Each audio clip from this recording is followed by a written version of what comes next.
চেষ্টা করলে কি না হয়, সেরকম এই রেসিপিটা। যে চেষ্টার ফল যে এতটা মিঠা হবে আমি আগে বুঝতে পারিনি। চিতল মাছের মুইটা আমি আগে কোনো দিন বানাইনি।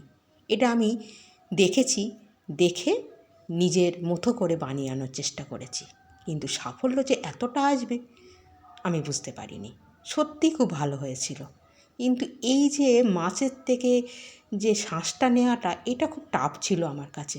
কিন্তু এটা আমি প্রথম করেছি, আগে কোনো দিন করিনি। তো আমাদের মাছ কেটে নিয়ে এসেছিল এরকম দাকা করে রান্না হবে বলে, কিন্তু শেষে ভাবলাম এটা তো বানানো হয়নি কোনো দিন, একবার ট্রাই করা যেতেই পারে। তো সেই জন্য এটা লেগে পড়লাম। তো আমি ছুরি দিয়ে প্রথমে মাঝখান দিয়ে কেটে নিয়ে একটা চামচের সাহায্যে এরকম টেনে টেনে বার করে নিলাম সব শাঁসটা। সুন্দরভাবে বারও হয়ে যাচ্ছিল, আর খোসাটা মানে উপরে ছালটা বাদ দিয়ে দিলাম। আবারও একটা তোমাদের দেখিয়ে দিচ্ছি। এইভাবেই কিন্তু আমি ছুরি দিয়ে মাছ বরাবর কেটে নিয়ে আর এই চামচের সাহায্যে টেনে টেনে সব আঁশটা মানে মাছের যে শাঁসটা সবটাই কিন্তু বার করলাম, আর হাতে যে কাঁটাগুলো বিচ্ছিল সেগুলো ফেলে দিলাম। এবারে মাছের শাঁসের ভেতরে দিলাম নুন, হলুদ, লঙ্কার গুঁড়ো, জিরের গুঁড়ো, ধনের গুঁড়ো, আর একটু দিলাম গোলমরিচের গুঁড়ো। সব কিছু দিয়ে নিলাম। আর দিলাম আমি এখানে আদা রসুনের পেস্ট, আর 2 চামচ মতন দিলাম পেঁয়াজ বাটা। ব্যাস, সব মশলা আমার দেওয়া হয়ে গেছে। আর এখানে আমি যে পরিমাণে আমার মাছের শাঁস হয়েছে সেইটা একটা করে আমি 2টো এখানে মিডিয়াম সাইজের আলু কিন্তু সিদ্ধ আলু দিয়ে দেবো। এই সিদ্ধ আলুটা দিয়ে মেখে নেব। এমনি কিন্তু রান্নাটা ইজি আছে, শুধু ওই শাঁসটা বার করাটা নেই ব্যাপার। তাও আমি তোমাদের যেভাবে দেখেছি তোমরা যদি ওইভাবেই করো কোনো সমস্যাই হবে না।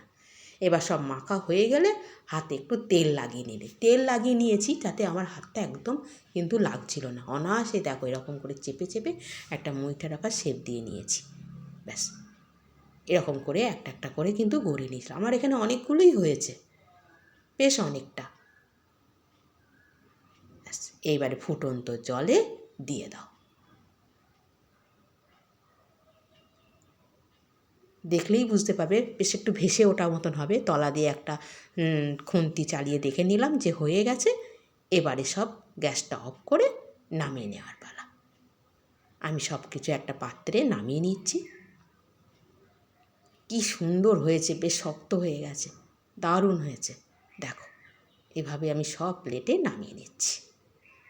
এখানে বলে রাখি, এই রেসিপি তোমাদের ভালো লাগে অবশ্যই কিন্তু লাইক কমেন্ট করতে ভুলো না।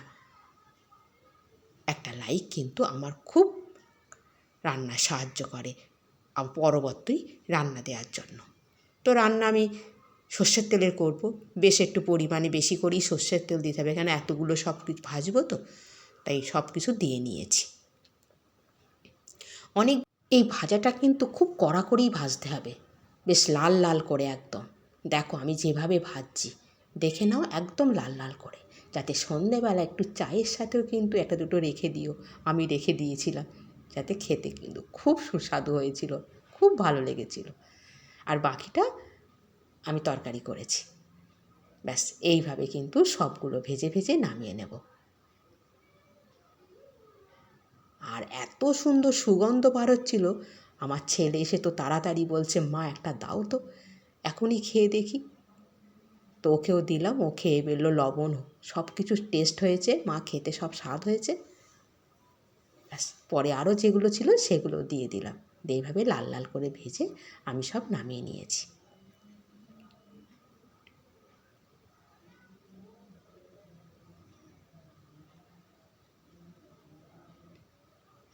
এবার এই যে তেলটা আছে, এই তেলেই আমি কিছু গোটা গরম মশলা ফোড়ন দেব। দিয়ে দেবো এখানে তেজপাতা আর দালচিনি, ছোটো এলাচ, একটু লবঙ্গ।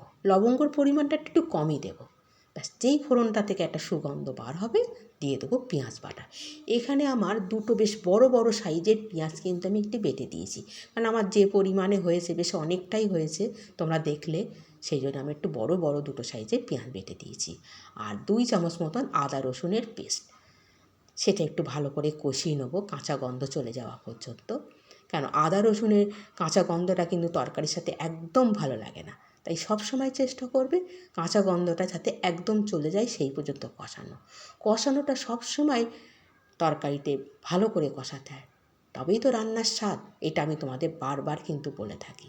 আর দিয়ে দেবো একটা বড় সাইজের টমেটো, এখানে আমি সেটাও বেটে দিয়ে দেবো। আর দেবো নুন, হলুদ, লঙ্কার গুঁড়ো, জিরের গুঁড়ো, ধনের গুঁড়ো। জিরের গুঁড়ো ধনের গুঁড়োটা একটু পরিমাণে কম দেবো, খুব বেশি দেবো না। এবার আবারও ভালো করে কিন্তু ওই তেল ছাড়া পর্যন্তই কিন্তু কষাবো। আমি রান্নায় সব সময় কষানোটার উপরে খুব বেশি জোর দিই। আর স্বাদ মতো একটু লবণ। কষানো হয়ে গেলে পরিমাণ মতো কিন্তু জলও দিয়ে দেবো।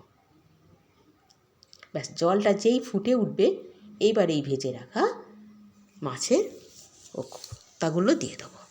দেখো, এবারে ঝোলটা ফুটে যেই একটু মাখা মাখা হবে সেই কিন্তু নামিয়ে নিতে হবে। আমার এখানে কাঁচা লঙ্কা ছিল না, তোমার যদি ঘরে থাকে দুটো কাঁচা লঙ্কা একটু দিয়ে নামিও। ব্যাস, এবার গরম গরম ভাতের সাথে পরিবেশন করো।